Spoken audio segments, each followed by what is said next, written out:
warahmatullahi wabarakatuh. Alhamdulillah, selalu kita memuji Allah subhanahu wa ta'ala, karena memang Ia telah memerintahkan kepada kita untuk memujinya, dan menjanjikan bila kita memujinya akan diberikan segala kebutuhan kita. Dan juga kita panjatkan salawat dan taslim sebagaimana juga telah diperintahkan olehnya, Sang Pencipta Allah, menjadikan sebagai ibadah kalau kita memberikan atau mengucapkan salawat dan taslim kepada Nabi besar Muhammad sallallahu alaihi wasallam. Melanjutkan bahasan masalah surga, dan kita masuk ke pasal 22 tentang masalah pasar ahli surga. Dan kita tahu Bapak Ibu sekalian, bahwasanya salah satu hiburan manusia di dunia adalah pasar.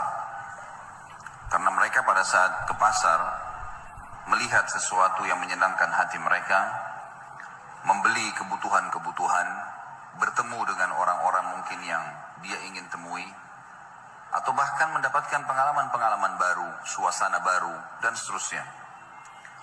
Banyak fasilitas-fasilitas yang di dunia yang sebenarnya Allah subhanahu wa ta'ala juga memberikannya di akhirat. Sebagaimana kita tahu di surga, ada makanan, ada pakaian, ada tempat tinggal. Hanya saja kondisinya berbeda, situasinya berbeda. Seperti misal kasus pakaian yang pernah kita jelaskan dulu, berbeda sekali.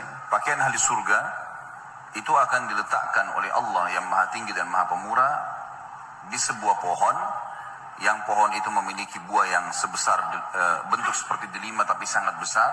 Kalau ahli surga ingin menggunakan baju atau mengganti baju mereka, maka secara otomatis pohon itu akan mendekat, terbuka, kemudian di dalamnya ada 70 gaun dengan 70 warna, dengan 70 model yang dia tinggal ingin dalam hatinya jenis tertentu atau warna tertentu, maka tiba-tiba terkenakan di badannya tanpa lagi harus dia buka, dia pasang, nggak ada lagi seperti itu. Jadi ada pakaian sebagaimana kata dunia, tapi berbeda sisi kualitas, ya. Terus metode caranya, situasinya berbeda semuanya. Dan pada saat pohon itu tertutup, ya semacam tanda kutip lemarinya ahli surga itu tertutup karena dia sudah memilih gaunnya, kemudian dia ingin mengganti pada waktu yang seketika setelahnya, mendekat lagi tempat tersebut, pada saat dibuka berubah lagi 70 gaun tapi beda warna, beda model, semuanya berbeda. Jadi setiap saat, dan itu khalidina fiha, kekal di dalamnya, nggak ada lagi batas waktu. Bahkan dalam hadis dikatakan Nabi SAW bersabda, pakaian mereka tidak akan usang. Jadi walaupun baju itu kita pakai terus berhari-hari, bertahun-tahun pun, kalau hitungan dunia kita bahasakan tahun, di akhirat tentu tidak lagi hitungan waktu seperti ini. Dimensi waktunya berbeda gitu. Maka secara otomatis, ya, tidak akan usang. Apalagi kalau diganti. Dan setiap saat makanan ahli surga sudah kita jelaskan panjang lebar. Buah, ada nama-nama seperti buah delima, buah kurma, buah anggur, di dunia ada. Tapi ini cuma sama dari sisi nama, bentuk, rasa, berbeda semuanya. Kurmahnya besarnya seperti tempayan, sebesar apapun. Mungkin sekarang kalau kita lihat kurma paling besar mungkin ambar, itu seperti jari telunjuk seseorang di antara kita gitu kan. Ya mungkin digabungin 2 jari telunjuk itu maksimal. Nggak ada kurma yang lebih besar daripada itu. Tapi di akhirat satu buah kurma seperti tempayan, yang dia makan bukan karena lapar, tapi dia sedang menikmatinya. Dia akan berhenti kalau dia ingin pindah ke kegiatan lain atau ke makanan lain. Nggak ada kenyang, nggak ada lapar. Sudah kita jelaskan masalah itu. Buah-buah anggur yang sangat besar dan tidak pernah habis. Buah di surga kalau dipetik keluar lagi, dipetik keluar lagi, nggak pernah habis. Nggak butuh tunggu waktu untuk itu. Nggak butuh tunggu waktu untuk supaya bisa tumbuh lagi. Bahkan ada hadis yang disebutkan oleh Nabi SAW, nanti ada orang di surga meminta kepada Allah agar bercocok tanam. Dia mau cocok tanam. Kata Nabi SAW, Allah berfirman padanya, bukankah semua fasilitas sudah ada padamu? Semua pohon-pohon, semua jenis buah-buahan ada. Bahkan di surga ada yang tidak mungkin ada di dunia. Jenis buah-buahan yang tidak bisa dibayangkan, karena semua di surga tidak pernah mata lihat, tidak pernah telinga dengar, tidak pernah terlintas dalam hati manusia. Sebagaimana dalam hadis disebutkan. Lalu kemudian Nabi SAW mengatakan kepada kita semuanya, orang ini berkata kepada Allah, ya Allah, tapi saya ingin, jiwa saya ingin sekali punya pohon-pohonan. Maka Allah Subhanahu Wa Taala memberikan kepadanya sebuah biji, yang biji itu ditanam oleh dia di tanah surga, kemudian tiba-tiba tumbuh menjadi pohon yang besar, tiba-tiba berbuah pada waktu itu juga. Sampai Nabi SAW sempat tersenyum pada saat itu, karena luar biasanya fasilitas di surga. Tidak butuh tunggu waktu, ditanamkan bibit tersebut, kemudian tiba-tiba jadi pohon besar, tiba-tiba berbuah dan tiba-tiba dinikmatin sama dia. Ada seorang Arab Badui hadir di majelis Nabi SAW berkata, ya Rasulullah, pasti itu orang Ansar. Itu orang yang minta sama Allah, itu orang Ansar. Orang Ansar penduduk Madinah. Karena mereka rata-rata petani kan. Akhirnya membuat semua sahabat tertawa pada saat itu. Ya. Tapi ini contoh saja bagaimana di surga itu fasilitasnya sangat luar biasa. Batang-batang pohon yang sudah kita bahas pertemuan yang lalu. Semuanya batang pohon kita di dunia umumnya memiliki kulit yang keras. Atau mungkin pun kulitnya lembut seperti pisang misalnya, tetapi juga basah dan segala macam hal yang mungkin memiliki banyak hal yang membuat manusia tidak ingin memegangnya, ada getah dan seterusnya. Tapi kalau di surga batang pohonnya emas, sulit dibayangkan, batang pohonnya emas tapi bisa berbuah, kuasa Allah Subhanahu Wa Taala, tidak ada yang mustahil, gitu kan? Dan kita tidak perlu heran hal-hal yang seperti ini teman-teman sekalian, karena Allah Maha Kuasa dan kita memang ini dasarnya manusia, anak Adam penghuni surga.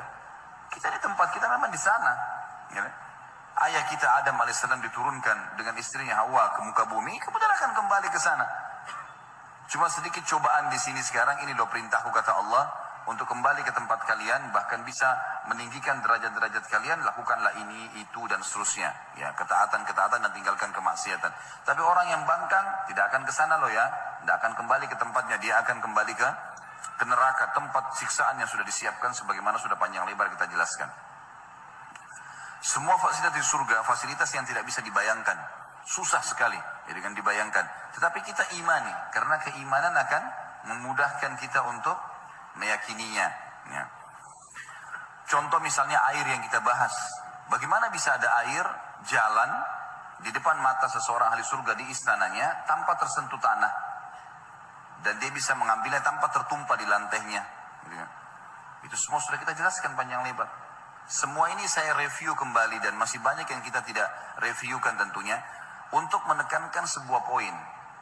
Pada saat kita membahas pasal ke-22 tentang masalah pasar ini, jangan dibayangkan seperti pasar kita yang becek, yang kotor, ya.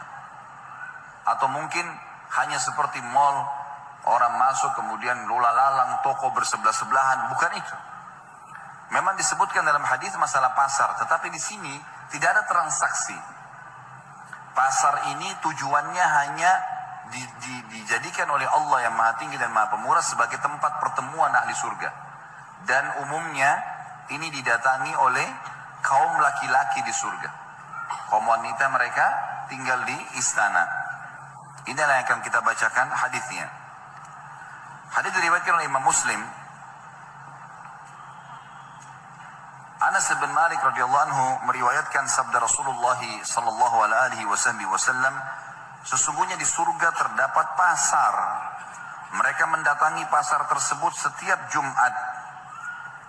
Lalu berhembuslah kepada mereka angin dari arah utara, dan hembusan angin tersebut mengenai wajah dan pakaian mereka sehingga mereka bertambah indah dan tampan.